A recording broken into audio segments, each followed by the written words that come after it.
We'll get We'll out. do them at the end. Do them all together. Correct. Catherine Samard will now comment on our plans we're presenting this evening. Good evening, Mr. Chairman, board members, and members of the public. I'm Catherine Sarmad, and I'll just give a little bit of my background and credentials just to, for my expertise. So I have a bachelor's degree from the University of Michigan. And I have a master's in city and regional planning from Rutgers University. I am a licensed planner in the state of New Jersey. My license is active and in good standing. I largely represent municipalities and boards just like this one as my focus. I rarely represent developers as my client focus, but I have been recognized as an expert in affordable housing through the courts, particularly in the third round, in various vicinages before various judges. I have been retained by Township of Warren back in February or so to assist in putting together this document. Great. To be formal, your qualifications are accepted. Thank you.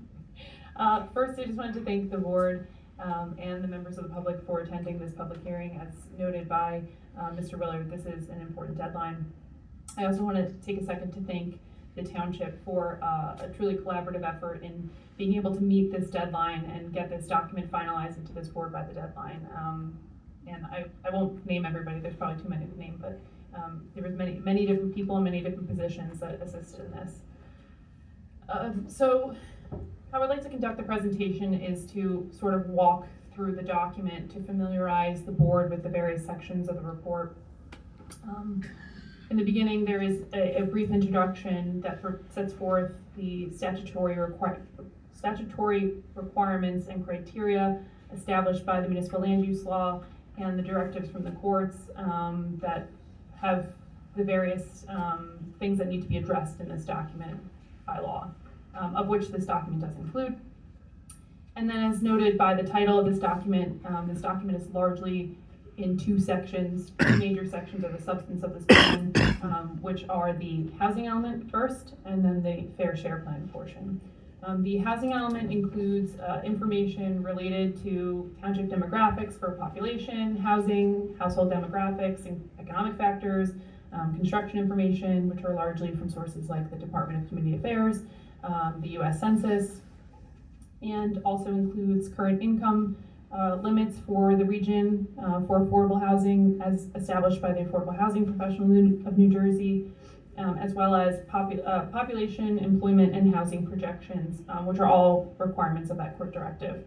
This portion also includes a description of all sites that have been offered by property owners to be included in this plan to assist in fulfilling the township's obligation. The township has a requirement to acknowledge these sites, but has no obligation to include them in the plan, but it does also provide some information about those letters of interest that were provided, some of the details of them, some of the details about the site, an analysis of those sites, and reasons why sites may or may not have been included in the plan, as also required by that court directive. The next portion of the document is the fair share plan. The Fair Share Plan addresses the township's historic Mount Laurel obligations going back to 1987, addresses and outlines each round of affordable housing and the township's compliance with each round to date. You'll also see a lot of additional information in those sections related to individual projects, like their bedroom and income distributions for the units within them, as well as these, what we call micro requirements, for each round, setting forth the required number of rental units, family units, very low income units, and the allowed number of bonus credits and age restricted units. And finally, there's an overall income and bedroom distribution that the township must comply with for each round pursuant to the Uniform Housing Affordability Controls, or the UHAC regs, which are provided. The main focus of this section is the what's necessitated by the fourth round upcoming to show compliance with the fourth round obligation, which has been set forth by court order as 262. As Mr. Willard had indicated, the township is actively appealing the obligation, and there is a clause within this document that reserves the township's right to any lower obligation that might be achieved through that appeal process. So as Mr. Chadwick mentioned, there are some overarching goals that were utilized in preparing this fair share plan, particularly within the extremely reduced timeframe set forth by the amended Fair Housing Act.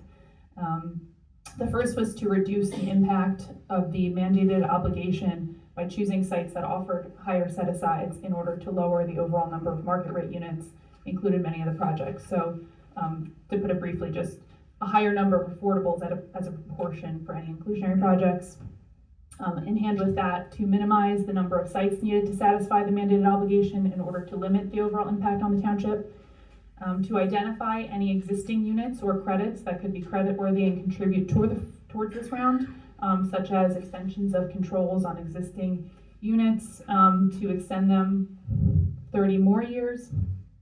To identify suitable sites that have infrastructure available and won't have a detrimental impact on the sewer, on Warren Sewer, and to utilize sites that may have a development approvals that would be built otherwise, not residential, but similar uses, sites that are already developed and are ready for redevelopment, and sites that offer an overall gross low density.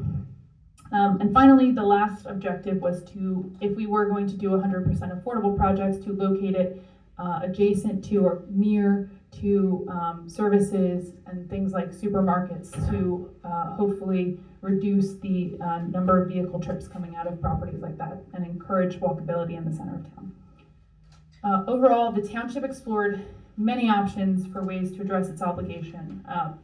As you'll see in that section that talks about sites that were offered, many of the sites offered by property owners were in the center of town or along Mount Bethel corridor.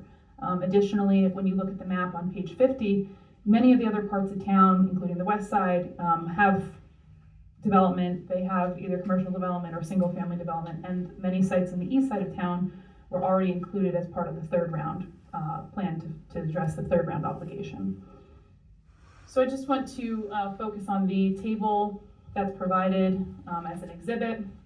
We show some more of the exhibits. Yes, Mr. Chairman, just for the record, since I believe we're going to have two documents that depict and describe this evening that are not incorporated within the fair share plan itself, my recommendation is we mark them B1, B2, Board 1, Board 2,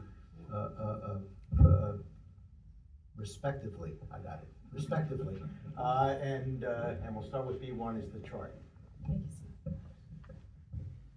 So in looking at this exhibit, this is kind of a user-friendly version of Table G, which is on page 42, to provide a summary of what's included in the fourth round. So this table identifies that the 262 obligation is met by the identification of 47 existing units, including 22 surplus credits, 16 extension of controls, and 9 assisted living beds that are existing. This is important to note because these existing credits relieve the township of at least, let's say, over 200, 230 additional units based upon a 20% set aside that otherwise would have had to been new construction elsewhere. And just to note, with those existing units and with the identification of sites that could qualify for what's called bonus credits, so you're allowed to have 25% of your obligation be a bonus credit per the regulations. By identifying sites like that, the township really had to focus only on 150. So 150 was what had to be satisfied with new projects, not the 262, it was really 150. So with the 150 obligation, the township is proposing a total of 376 units, including the affordables and the market units from all of the proposed projects. That represents overall grossly a 40% proportion of affordable units to the market units overall as part of this. As Mr. Chadwick mentioned, the overarching goal is really to reduce the impact. And those, I'll get more into those three strategies, which are one, the Chase property site, which is located where the former hotel property was, or the former hotel approval on King George Road. It It will include 140 total units with a 25% set aside of 35 age-restricted affordable units. The what is called the Toll Brothers site, or the Broda property, which includes a total of 176 for sale units. Of the 176, there is a 31% set aside, which is incredible to have that high of a set aside, which is 55 affordable units. And then finally, there is a 100% affordable project proposed as redevelopment on Mountain Boulevard in the former PSNS building for 60 total units.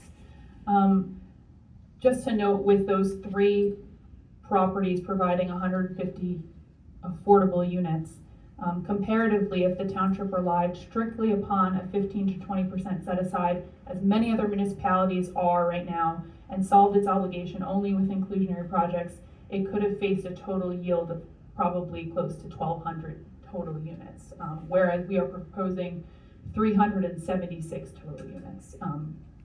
And so I think that was something I want to applaud the township in exploring and finalizing this plan with, because 1,200 units would have been quite a bit to add to all of the other years of compliance that the township has had in its affordable housing obligations. The next sections of the plan are still important, but not as important as the substance I just discussed.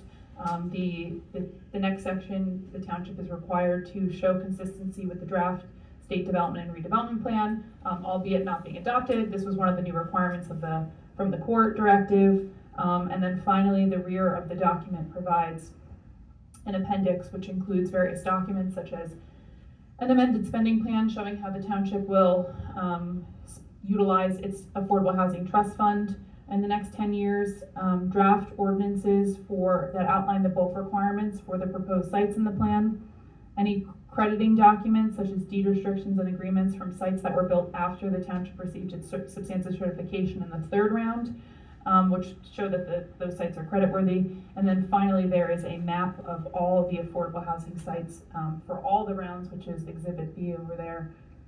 It shows it color-coded by each round of what was utilized to fulfill each round. If I may, just for the record, the map we're referencing as Exhibit B2. B2. Thank you. I won't get into details, but I will note that in preparing my presentation after submitting the document, I did note some typographical errors. They are not substantive in nature, they're just typographical. I just want to note that as this board considers the document, I am aware of a handful, not too many, but a handful of typos. I have nothing further for my presentation. I would welcome any questions from the board or the public, or comments from the public, sorry.